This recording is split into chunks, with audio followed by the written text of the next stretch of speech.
और दिशा में पहले कौन? Puri. Bhojpuri song. And is your doing CA preparation?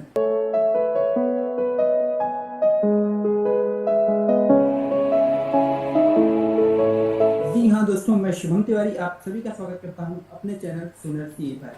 और आज हम सीए तेजस सूचक सर के साथ जुड़ चुके हैं और सर से बात करने वाले हैं। सबसे पहले सर आपका बहुत बहुत धन्यवाद, आपने अपने बिजी शेड्यूल में से हमारे लिए टाइम निकाला बातचीत करने के लिए, इसके लिए बहुत बहुत धन्यवाद। थैंक यू, और थैंक यू, हम थैंक यू सर फॉर से हैविंग। बातचीत स्टार्ट करें उससे पहले अगर आप चैनल पर नए हो तो चैनल को सब्सक्राइब कर दो, वीडियो को लाइक कर दो और ऐसे हमारे आने वाली वीडियोस की नोटिफिकेशन पाने के लिए बेल आइकन को दबाना बिल्कुल न भूलें। तो सर, जो हमारे नए व्यूअर्स हैं, हम चाहेंगे आप उनको अपना एक इंट्रोडक्शन दे दीजिए। तो यहाँ पे शुभम जो है सूनर सीए चैनल चलाता है, बहुत अच्छा चैनल चलाता है। तो उसके साथ आज मैं यहाँ पे आप सबके साथ जुड़ा हूँ। मैं हूँ तेजस सूचक, किस्मत से चार्टर्ड अकाउंटेंट बन गया, ऊपर वाले की दुआ थी, ऊपर वाले का आशीर्वाद था, और अब बच्चों को चार्टर्ड अकाउंटेंट बनाने के पीछे लगा हुआ। So that is about me. Sir, मेरा सबसे पहला सवाल है कि आपने किस क्लास में या किसके कहने पे सीए बनने के लिए डिसीजन लिया था? सर था या किस क्लास में लिया था? सीए बनने का डिसीजन कि सीए करना है, ये तो मैंने ट्वेल्थ के बाद में डिसाइड किया। और ट्वेल्थ के बाद में भी रजिस्ट्रेशन पहले मेरा आईसीएआई में हो चुका था। जैसे सब स्टूडेंट सीए फाउंडेशन के पहले रजिस्टर करते, तब सीपीटी हुआ करता था, तो मैंने भी रजिस्टर कर लिया था। बट रजिस्टर मैंने किया था एक क्रिकेट टूर्नामेंट खेलने के लिए, क्योंकि यहाँ पे नागपुर में जो नागपुर का विकासा होता है वो स्टूडेंट्स का क्रिकेट जी टूर्नामेंट सर। करवाता है। तो वो टूर्नामेंट खेलने के लिए मैंने रजिस्टर करवाया था। करना मुझे था सीए छोड़ के दूसरी चीज़ है लाइफ में, तो मैंने खाली क्रिकेट टूर्नामेंट खेलने के लिए रजिस्टर करवा लिया, क्रिकेट टूर्नामेंट खेल लिया। मेरी तब के लिए तो सीए की जर्नी खत्म हो गई थी। उसके बाद फिर साल डेढ़ साल बाद डिसाइड किया कि अब सीए करेंगे। Sir, it's very interesting story. I can't imagine कि ऐसी कुछ स्टोरी होगी। और सर, सेकंड क्वेश्चन है कि आपको ओवरऑल सीए बनने में कितना टाइम लगा? जैसे आपने स्टार्ट किया, अदर लोग मतलब जान पाए कि उनको कितना टाइम लेना सफिशिएंट रहेगा? तो सीए बनने में कितना टाइम सफिशिएंट रहेगा? देखो, सफिशिएंट तो जो मिनिमम टाइम होता है वो भी सफिशिएंट है, और उसके बाद तुम जितना टाइम लो उतना सफिशिएंट है, बात वैसी है। तो मुझे सीए बनने में CA foundation CPT first attempt में क्लियर हो गया था। सीपीटी के बाद मेरा इंटरमीडिएट जो था वो भी फर्स्ट अटेम्प्ट में क्लियर हो गया था। एंड सीए फाइनल में मेरे को फिर 4 अटेम्प्ट लगे। So that was the time I took to clear my chartered accountancy. It means time लेता है, कोई दिक्कत नहीं, पर आगे इसका बेनिफिट बहुत ज्यादा मिलने वाला है। देखो, लाइफ नेक्स्ट। में लाइफ इज नेवर अबाउट कि आप कोई भी चीज कितना फास्ट कर लेते हो, और life is also not so easy कि आप कोई भी चीज बहुत आराम आराम से करो, कि हाँ ठीक है आराम से चल रहा है सब हो जाएगा। Life is not about that also. मतलब लाइफ में कोई भी चीज का ऐसा नहीं है कि बहुत फास्ट कर लो तो आप आगे रह जाओगे, या बहुत स्लो किया तो भी चल जाएगा। लाइफ इज अबाउट कि how well you learn from your mistakes. तो मैं सीए इंटरमीडिएट जब फर्स्ट अटेम्प्ट में क्लियर हुआ था, तो देर वर स्टूडेंट्स जो सेकंड या थर्ड अटेम्प्ट में क्लियर हुए थे, और वही स्टूडेंट्स फिर फाइनल मेरे पहले क्लियर कर गए थे। जो वहाँ इंटरमीडिएट में सेकंड अटेम्प्ट में क्लियर किया वो फाइनल फर्स्ट अटेम्प्ट में क्लियर कर लिया। मैं इंटरमीडिएट फर्स्ट अटेम्प्ट में क्लियर किया, मेरे को फाइनल में समय लग गया। So life is all about learning from your mistakes and then making the most of those learning. तो यस, सीए फाइनल में काफ़ी कुछ चीज़ें सीखी थी मैंने, पर्सनली अपने बारे में भी जानी, अपनी वीकनेसेस काफ़ी सारी समझी, वीकनेसेस को ओवरकम कैसे करना वो समझा। And CA final is all about, it tells you, it makes you realize कि आपके अंदर कितना पोटेंशियल है जो आपने कभी ये उसको अनलीश नहीं होने दिया है। तो वो जब एक बार आदमी समझ जाता है उसका पोटेंशियल कितना है, तो उसके बाद फिर वो लाइफ में उसको बहुत काम आता है वो सक्सेसफुल बनने में। तो that is the thing about CA जो मैं सीए से सीखा हूँ। सेकंड टीचर, अगला क्वेश्चन है कि आपने टीचिंग क्यों चूज की? मतलब सीए बनने के बाद प्रोफेशन जॉब अच्छे ऑप्शन थे, आपके पास एक बिजनेस का भी ऑप्शन है जहाँ तक मुझे नॉलेज थी, जी। पर टीचिंग क्यों ऐसा है? तो बिजनेस का ऑप्शन बिल्कुल था, बिजनेस का ऑप्शन मेरे पास आज भी है। बट मेरे डैड मेरे को बचपन से ये चीज़ कहते आ रहे हैं कि बेटा कर वो चीज़ जो तुझे पसंद आती है, उसमें करना कैसे, मैं तेरी उसमें मदद करूंगा. सो ही वॉज नेवर लाइक कि करना क्या है वो मेरे पिताजी मुझे बताएंगे, because he was always like तेरे को क्या पसंद आ रहा है वो बता, अपन वो करेंगे. बट वो चीज को एग्जीक्यूट कैसे करना, उसकी प्लानिंग, एग्जीक्यूशन, उसमें कुछ हर्डल्स आ रहे तो उसको ओवरकम कैसे करना, उसमें मैं तेरे साथ खड़े रहूंगा. तो जब मैं सीए फाइनल में था, मुझे टीचिंग में बहुत इंटरेस्ट आ रहा था. नागपुर में एक क्लास हुआ करती थी एक सर की, वो सर की क्लास ऑडिटोरियम में हुआ करती थी. 500 बच्चे उसमें बैठते थे और वो 500 बच्चों को वो सर दिन के 8 घंटे पढ़ाते थे, सुबह के 4 घंटे, शाम को 4 घंटे. इट्स लाइक चलो यहाँ पे तो मैं उनका नाम भी ले सकता हूँ, विशाल बत्तड़ सर है वो, आज भी पढ़ाते हैं. काफी उम्दा फैकल्टी है CA final IDT NCA inter IDT के. तो मैं सीए फाइनल आईडीटी उनसे पढ़ा था. तो जब मैं सीए फाइनल आईडीटी उनसे पढ़ा था तो विशाल सर दिन के 8 घंटे हमको नागपुर में पढ़ाते थे, क्योंकि 40 दिन के लिए वो नागपुर आते थे साल में, और 40 दिन में पूरा सिलेबस कवर करते थे. 8 घंटे की खूबी ये थी कि वो सुबह के 8 घंटे, सुबह के 4 घंटे स्टार्ट होते थे 5:30 बजे, 5:30 से 9:30, और शाम के भी 4 घंटे स्टार्ट होते थे 5:30 बजे. और वो 5:30 से 9:30 के जो सुबह और शाम के 2 स्लॉट होते थे, उसके बीच में बच्चे आर्टिकलशिप जाते थे.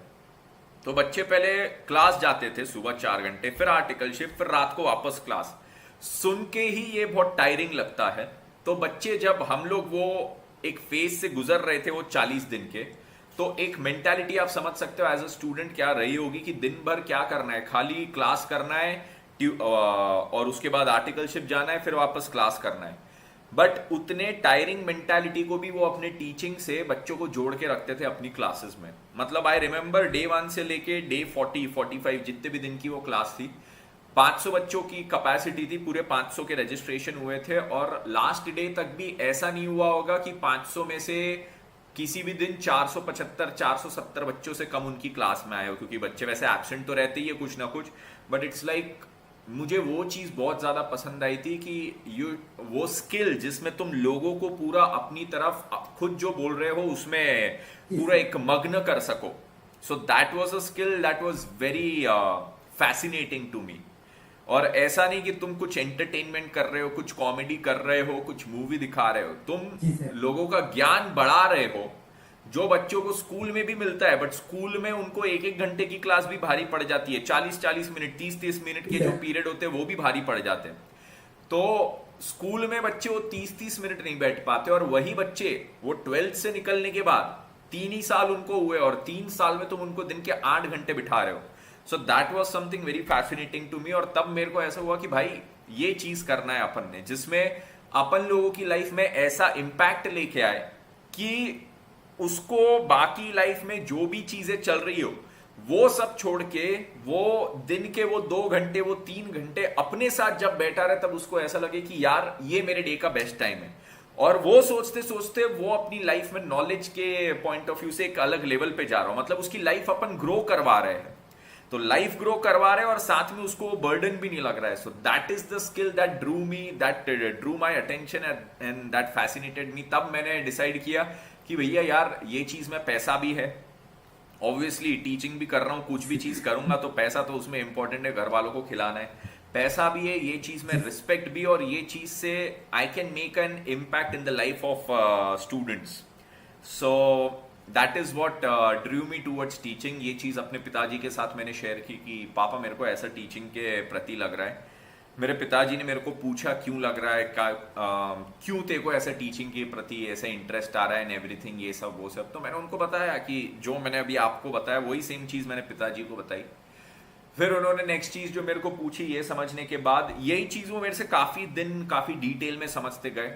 और over period of 6 to 8 months वो मेरे से समझते गए कि तेरे को अच्छा अभी भी क्या लग रहा है, अभी भी कहीं इसका विचार तो नहीं बदल रहा है, weather he is still incline towards teaching and everything.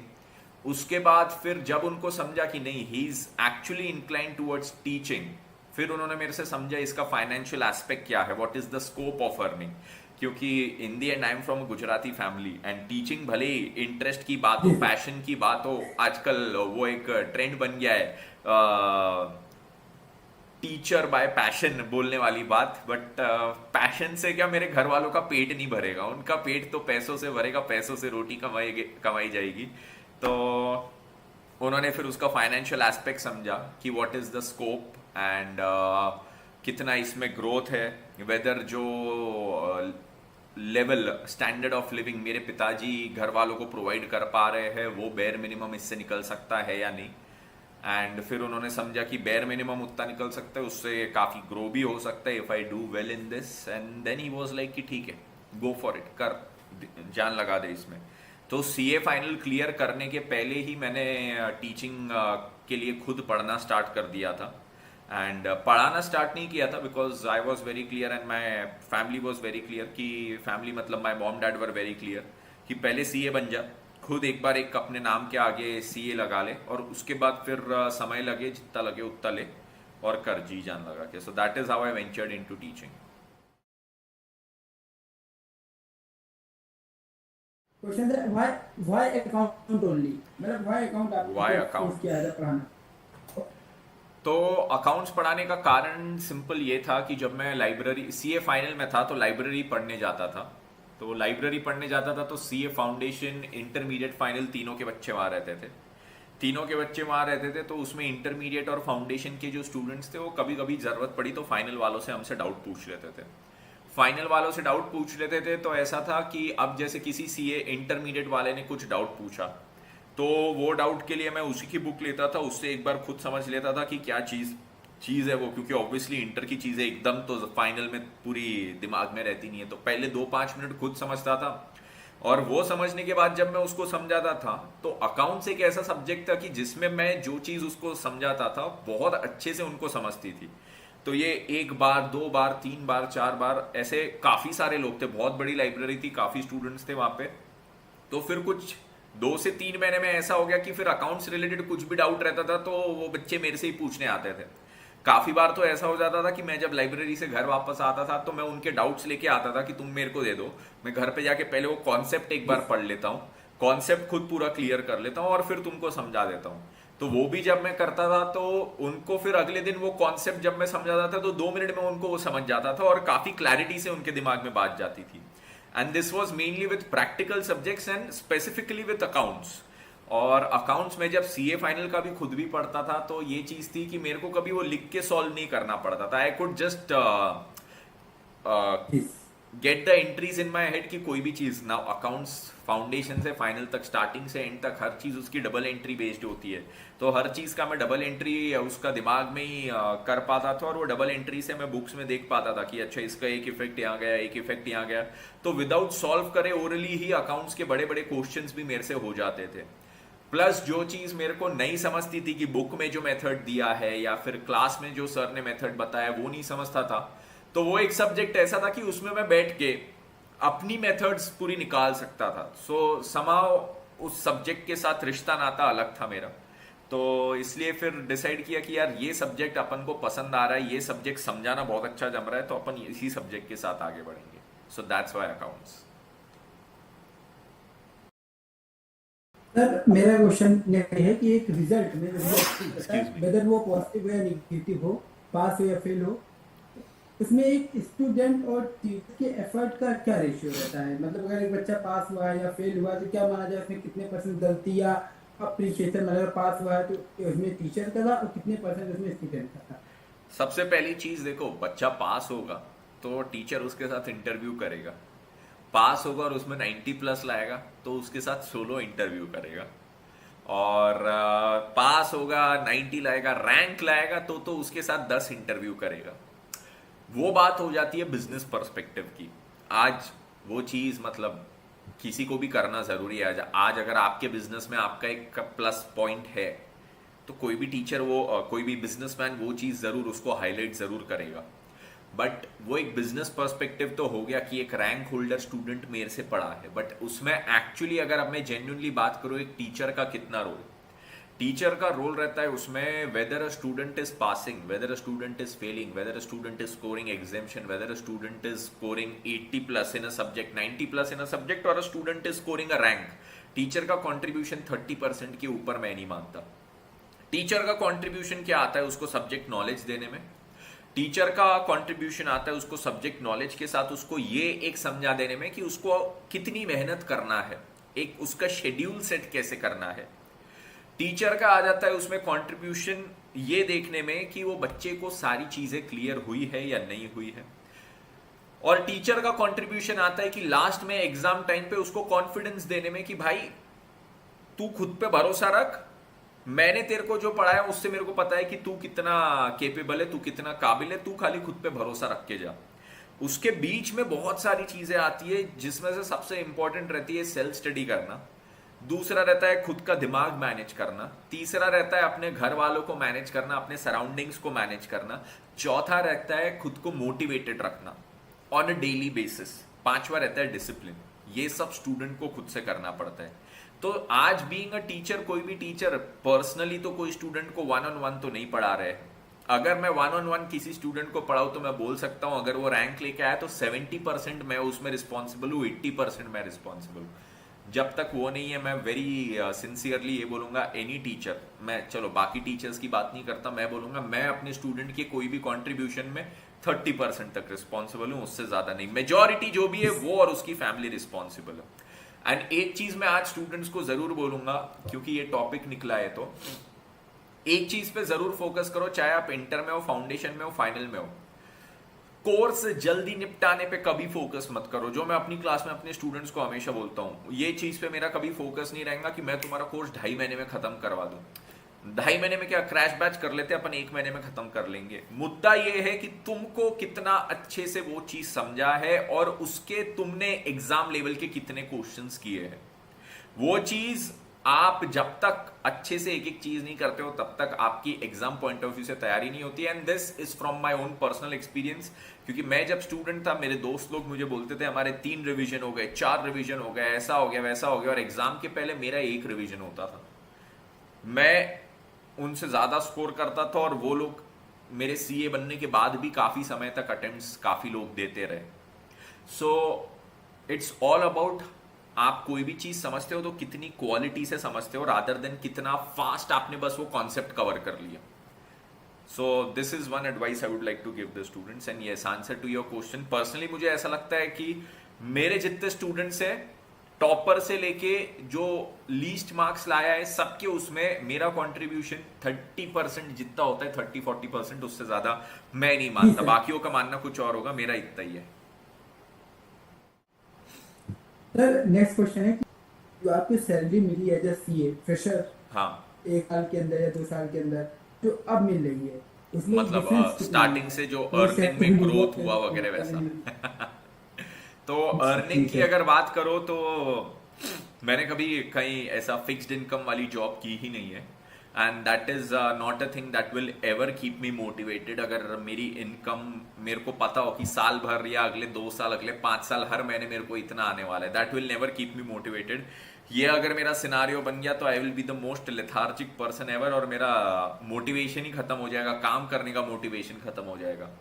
ये चीज मेरे को बहुत पहले से खुद के बारे में रियलाइज हो गई थी, क्योंकि बचपन से I have never been living the normal routine life की सुबह स्कूल जाना है, घर आना है, फिर खाना खा के सो जाना है, फिर ट्यूशन जाना है, उसके बाद फिर रात को वापस घर आके सो जाना है, फिर मम्मी पापा के साथ एक दिन बाहर जाना है, एक दिन फ्रेंड्स की बर्थडे पार्टी। ये कभी रूटीन मैंने ऐसा कभी फॉलो ही नहीं किया है। सो बचपन से मेरा जो लाइफ रहा है दैट इज जिस टाइम पे लोग सोते रहते हैं या जिस टाइम पे लोग आराम करते हैं या जिन दिनों पे हॉलीडेज में, संडेज में लोग आराम करते हैं, उस दिन में मैं सोचता हूँ मैं डबल मेहनत करूँ। सो इट्स लाइक मेरा वही है कि आउटपुट इनपुट से मेरा वो चीज है कि मेरे को यार आउटपुट मेरे को चाहिए कि मेरा जो रिजल्ट मिले वो मेरे को बेस्ट मिले। तो उसके लिए जब मेरे को ये पता है कि मेरा रिजल्ट एक्सपोनेंशियली ग्रो हो सकता है तो उस कदर मेरा इनपुट आएगा। तो मेरे को ये तो कभी नहीं चाहिए कि मेरे को ये पता रहे मेरा रिजल्ट फिक्स्ड है। रिजल्ट फिक्स्ड है तो मैं इनपुट डालने वाला इंसान ही नहीं हूं। तो मैंने पहले दिन से कभी भी जॉब नहीं की थी। So when I started with my teaching journey, वो भी वही था, जितने बच्चे आएंगे, जितनी फीस आएगी उतना मेरे को अर्निंग होगी, सिंपल सी बात थी। सीए में क्लियर किया जनवरी 2017। जो टीचिंग की फर्स्ट बैच मैंने स्टार्ट किया दैट वाज अगस्त सितंबर 2017। तब तक मैं खाली अपना मटेरियल ही तैयार कर रहा था, टीचिंग कंटेंट ही पूरा तैयार कर रहा था। और मैं सीए बनने के बाद भी 7-8 महीने इसलिए इन्वेस्ट किया क्योंकि मेरा हमेशा से मानना ये था content is always the king. Content में जितना ज्यादा अच्छा बनाऊंगा, जितना मेरा टीचिंग का डिलीवरी अच्छा रहेगा, उतना स्टूडेंट्स का रिजल्ट आएगा, रिस्पॉन्स आएगा, उतना वो लोग सेटिस्फाइड रहेंगे। सो मुझे आज भी याद है जो वो नवंबर अटेम्प्ट वाले बच्चे थे, नवंबर 2017 मेरी फर्स्ट बैच। आज उसमें से काफ़ी बच्चे सीए भी बन चुके हैं, and I see them on Instagram and social media. वो लोग भी अब जॉब्स कर रहे हैं ऐसा वैसा, तो देख के बहुत अच्छा लगता है। तो वो स्टूडेंट्स जो मेरे फर्स्ट बैच के स्टूडेंट्स थे, उनको क्रैश बैच मैंने लिया था उनकी ऑब्वियसली, उससे जो मेरे को कमाई हुई थी दैट वाज टोटल 12,000 रुपीज़। 2 महीने की, वो 1.5 से 2 महीने की बैच थी, तो 12,000 रुपीज़ की कमाई हुई थी। सेकेंड बैच फिर उनके एग्जाम खत्म होने के बाद स्टार्ट हुई थी, और वो मेरी फिर दिसंबर जनवरी में चली थी वैसा। तो सीए बनने के बाद सबसे पहले 12 मंथ्स में तो मैंने 12, 15, 20 हज़ार रुपए कुछ कमाए होंगे, दैट वाज इट। फिर धीरे धीरे वहां से ग्रो करते गया लगे रहा। मेरा वही था कि आई ऑलवेज बिलीव कि आज अगर मेरे को रिटर्न्स नहीं आ रहे हैं, कोई टेंशन नहीं है। आज मेरे को इनपुट डालते रहना है। घड़ा कभी तो भरेगा, घड़ा भरेगा तो ऊपर से ओवरफ्लो तो होगा ही कभी ना कभी, और ओवरफ्लो जब होता है तो वो कंट्रोल के बाहर का होता है। तो ओवरफ्लो देखने में भी मजा आता है। आज अपन देखने जाते हैं एक वाटरफॉल को, है ना। वाटरफॉल को क्यों देखने जाते हैं? क्योंकि वो ओवरफ्लो हो रहा है, एक हाइट पे है जहां पे वो समा नहीं पा रहा है, वहां से वो गिरते जा रहा है, बहते जा रहा है। वो देखने में भी मजा आता है, वो एक नजारा होता है। तो वैसा ही लाइफ में भी रिटर्न्स जब आपको एक्सपोनेंशियल मिलते हैं, तो एक्सपोनेंशियल रिटर्न्स के लिए पहले उतनी मेहनत, उतना इनपुट भी जरूरी होता है। तो धीरे धीरे फिर आते गए। मैं तो आज भी मानता हूँ कि वो एक्सपोनेंशियल वाले दिन आने के हैं, बचे हुए हैं। अभी भी इनपुट डालते जाओ, किसी दिन घड़ा भरेगा। जल्द ही आएगा ऊपर की कृपा से। जल्द आएगा लेट आएगा पता नहीं, ऊपर वाला मेहनत देख के देगा जरूर, वो ऊपर वाले को भरोसा है। सर चेंज कितना आया सर? 12 में से अब में चेंज कितना आया? 12 में से मतलब 12th के बाद? नहीं, तब आपने 12,000 बोला था। हाँ। फर्स्ट जो आप पाए थे, अब कितना एक गुना हो गया उसका? कितने एक्स बढ़ गया बोले, कितना एक्स इनकम बढ़ गया। मल्टीप्लाई भी मैंने पूछा था। तो अब मैं कैसे बताऊं कितना बढ़ गया? जैसे आप किसी थिंग के बेस पे बता सकते हैं। थिंग के बेस पे बड़ी इजीली से अडॉप्ट कर सकता हूँ, तो हम सब समझ जाएंगे, इसमें कोई बहुत बड़ी बात नहीं है। तब जब मैं सीए बना था तब मेरे पास एक R15 थी जो पिताजी ने ली दी थी 2010 में, तब वो चलाता था। उसके बाद अब एक हार्ले डेविडसन चलाता हूँ, वैसे बोल सकता हूँ। तो बाइकों का मुझे बड़ा शौक है। बाइकों मतलब बाइकों मराठी में बाइक होता है, तो बाइकों नहीं बोलता हूँ मैं। मराठी में बाइकों मतलब वाइफ होता है, मैंने बोला बाइक्स का मेरे को बड़ा शौक है, तो इसलिए मैं क्लैरिफाई कर रहा हूँ। बाइकों मतलब बाइक बोल रहा हूँ, बाइक्स का बड़ा शौक है, बाइकों का शौक नहीं है मुझे। तो बाइक्स का बड़ा शौक है। तो इसलिए मैं क्लैरिफाई कर दिया कि बाइक्स का बड़ा शौक है मुझे। तो मुझे आज भी अगर कोई बोलेगा कि एक लग्जरी कार लो या एक लग्जरी बाइक, तो मैं बोलूंगा यार लग्जरी कार क्या लेना, कार ऐसी सिंपल ले लो, यहाँ से वहां तो जाना है, लोग बैठने चाहिए, एसी होना चाहिए, नॉर्मल उसमें कंफर्ट होना चाहिए। बाइक का बड़ा शौक है। तो एडवेंचरस लाइफ, हाँ ठीक है, या थोड़ा बहुत, but bikes is something I am really interested in. तो उस पर कभी कभी मैं सोलो, अब तो शादी होगी तो अब ज्यादा सोलो राइड्स का मेरे को मौका नहीं मिलता, बट शादी के पहले बाइक लेके मैं सोलो राइड्स वगैरह पे ऐसे 60, 70, 80 किलोमीटर निकल जाना, फिर आ जाना। संडे मॉर्निंग्स जब फ्री होते थे तो अर्ली मॉर्निंग 5 बजे निकल जाना, 10 बजे तक वापस आ जाना घर पे। सो वैसे करते रहता हूँ। तो नेक्स्ट क्वेश्चन है कि हाँ। कोई भी जो सबसे ज्यादा इंस्टाग्राम पे पूछा गया था, आपको उम्मीद यही होगी, and is your during CA preparation और बिफोर, मतलब उससे पहले गर्लफ्रेंड? हाँ थी।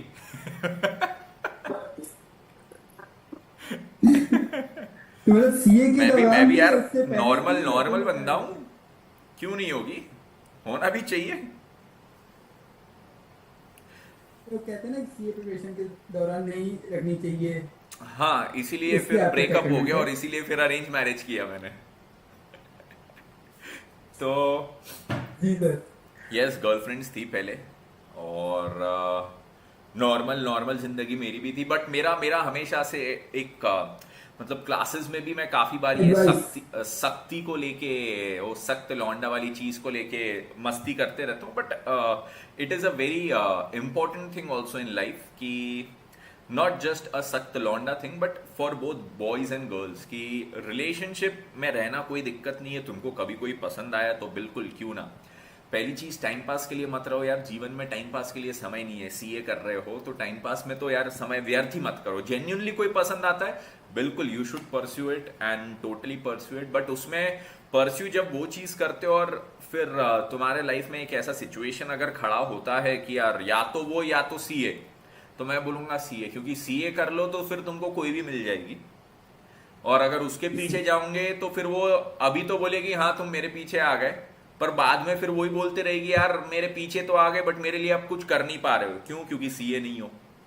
तो if a relationship compliments with your CA, मतलब मैंने ये भी देखा है कि मेरे घर पे काफी लव मैरिजेस है। इट्स अ जॉइंट फैमिली, तो मेरे कजिन्स में एंड एवरीवन बहुत लव मैरिजेस है।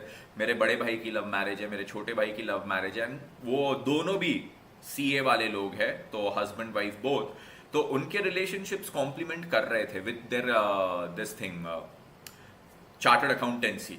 तो एक दूसरे को मोटिवेट जी करना sir. To study and to be there for each other during the setbacks and everything.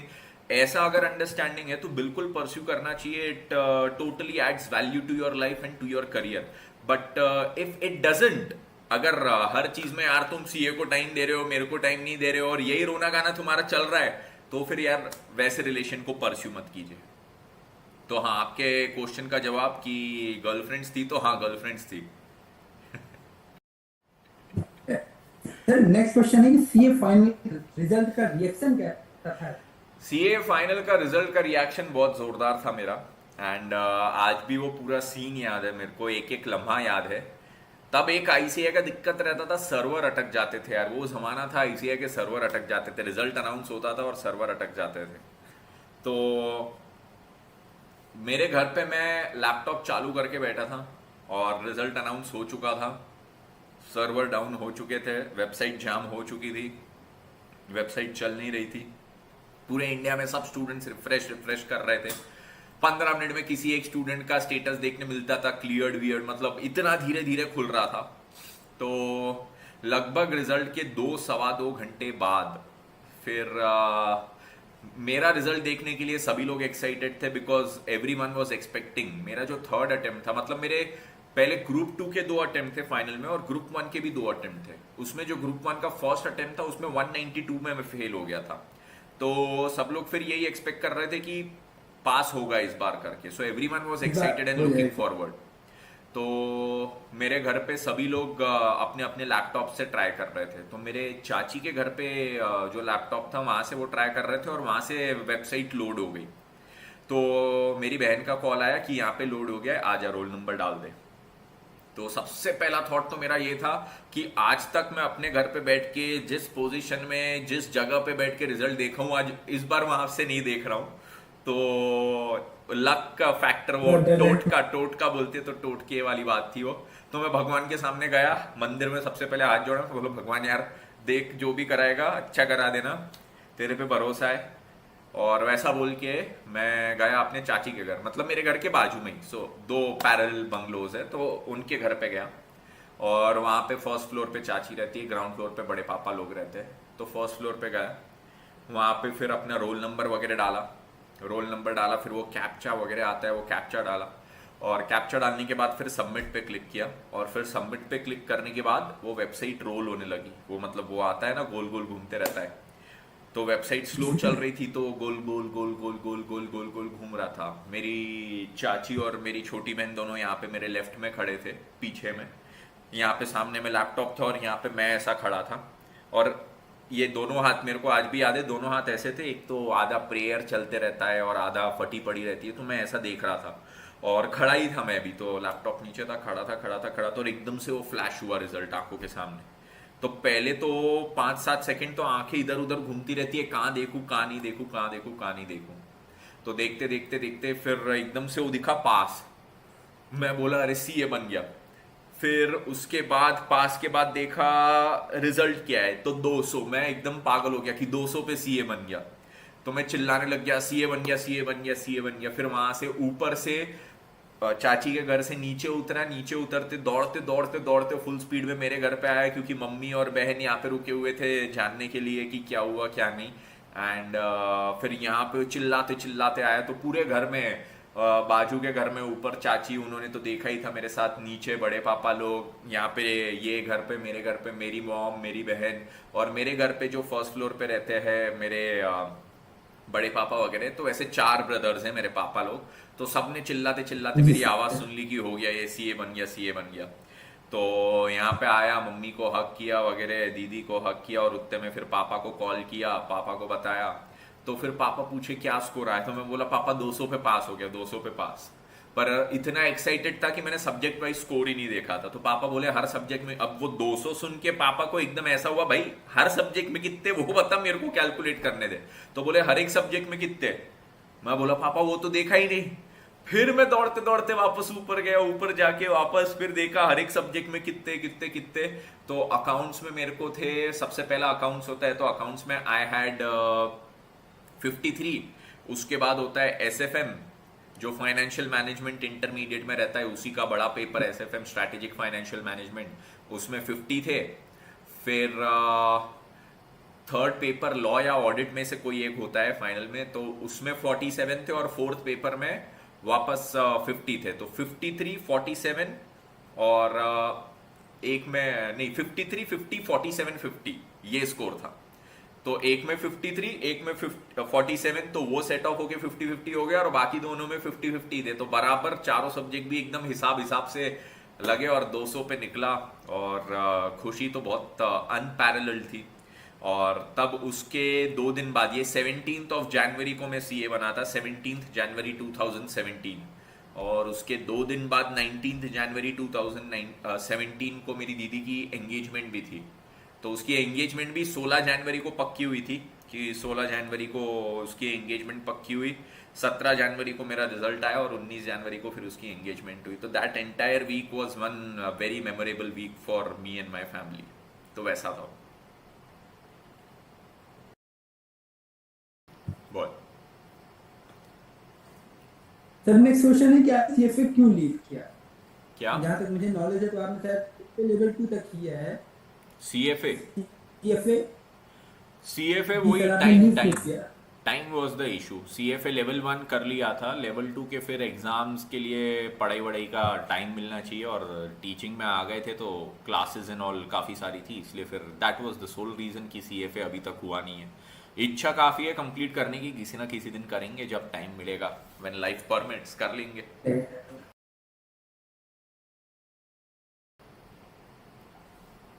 Sir next question ये है कि अगर आपको अपनी लाइफ में वापस जाके कुछ चेंज करने का मौका मिले, चाहे कोई आपका डिसीजन हो या आपके साथ कुछ भी इंसिडेंट हुआ हो, आपको चेंज करने का मौका मिले, ऐसा कोई इंसिडेंट है या कोई डिसीजन है जो आप चेंज करना चाहेंगे, या परफेक्ट है जो भी है?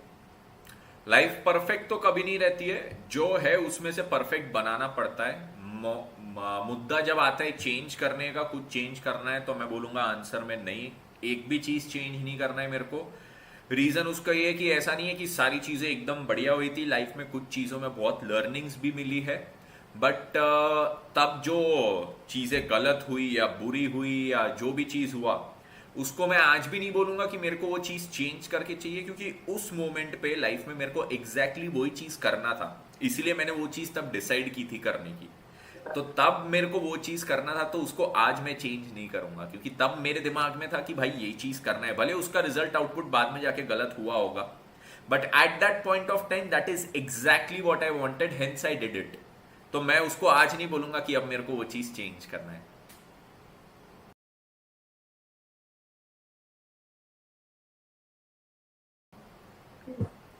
सर एक क्वेश्चन है कि फाइनल कब पढ़ाएंगे, कब पढ़ाने का प्लान है, क्या सीए फाइनल कब क्या पढ़ाना बच्चे है? अब पूछे न्यू हैं? कोर्स आ गया है, तो अब इंटर में एडवांस्ड अकाउंट्स अब हट चुका है। तो अभी तक ऐसा था कि इंटर में 2 अकाउंट्स थे, एक एक नॉर्मल ग्रुप 1 का, एक ग्रुप 2 का, और फाउंडेशन भी साथ में मैंने स्टार्ट किया। तो 3 अकाउंट्स में पैरेलली मैनेज कर रहा था। 3 अकाउंट्स में भी इट्स नॉट, अब मेरा जो टीचिंग है उसमें मैं खाली रेगुलर क्लासेस लेके नहीं छोड़ता हूँ। एग्जाम के टाइम पे I invest a lot in free lectures, because that is a way of giving back to students. Rather ऐसा बोलते हैं ना, गिविंग बैक टू सोसाइटी, कि एक बार सोसाइटी ने अगर तुम पे भरोसा किया है, तुमको प्यार दिखा है, तो you have to give it back. तो एग्जाम के टाइम पे मैं बहुत ज्यादा इन्वेस्ट करता हूँ ये सारी चीजों में, free lectures, marathons, mini marathons, pre exam marathons and everything. तो मेरा जो टीचिंग पैटर्न है, मेरा जो पैटर्न है, उसमें मेरा टाइम बहुत ज़्यादा कंज्यूम होता था अभी अभी तक ये 3 अकाउंट्स में। एक तो फाउंडेशन का, एक इंटर के, जी सर। इंटर ग्रुप 1, एक इंटर ग्रुप 2। अब इंटर ठीक। ग्रुप 2 से अकाउंट्स हट गया है, तो वो टाइम आई गेस मेरा बचेगा। That's the time that I can now invest in CA final. But immediately अब तो नहीं, एकदम इमीडिएटली नहीं हो रहा है। न्यू कोर्स आएगा, उसके कुछ समय में आई गेस हो सकता है। ये मैं पहले से सर, बोल एक रहा था कि बच्चे ने जब न्यू सवाल कोर्स करा आएगा, मुझे। न्यू कोर्स आने के बाद मैं सोच सकता हूं, बट अभी तो नहीं सोच सकता हूं जब तक ओल्ड कोर्स है। सर एक क्वेश्चन था कि नोरा और दिशा में पहले कौन? नौर और दिशा में पहले कौन? अब ऐसा है ये कि थर्ड ऑप्शन है वो। प्राप्ति जिसकी पहले हो जाए, पहले वो। हाँ, ये बोलो आप थर्ड ऑप्शन। भाई आंसर में आप ले आए। नहीं, ऐसा नहीं, मैं तो बोल रहा हूं नौर और दिशा में पहले कौन, तो जिसकी पहले प्राप्ति हो जाए, पहले वो। बच गए आज आप।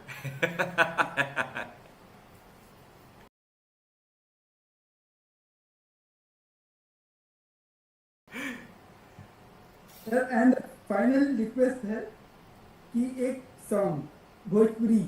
भोजपुरी सॉन्ग? क्यों क्यों भाई, अपने ये पॉडकास्ट को बिगाड़ना चाहते हो मेरा गाना सुन के? सर यही तो पूरे पॉडकास्ट के रखते, देखिए लास्ट क्वेश्चन है सर ये। सबसे आई एम लास्ट? श्योर कि ये पूरे हिट बनाने वाला है। भोजपुरी तो यार एक ही गाना आता है, वो कौन सा, लगावे तू जब लिपस्टिक। वही वही वाला है। एक ही प्लीज आता है, बस और तो वही क्या ही वाला। आता है। और उसके भी लिरिक्स नहीं आते, एक ही लाइन आती है। तो नहीं, ऐसा आपने, मैंने कहीं सुना था आपने पूरा। पूरा, अरे उसमें तो फिर मेरे लिरिक्स ऐड होते रहते, वो कोई प्रॉपर लिरिक्स के साथ थोड़े गाता हूँ मैं। ठीक है, इट्स ओके, वो चल जाएगा वो भी।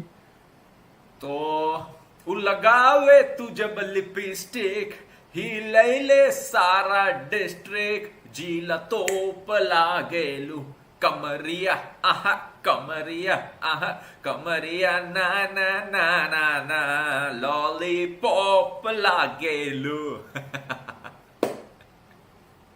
Thank you sir, thank you sir, आपने पूरा पॉडकास्ट लास्ट में इस गाने से बना दिया है और आपने अपना कीमती समय निकाला हम बात करने के लिए।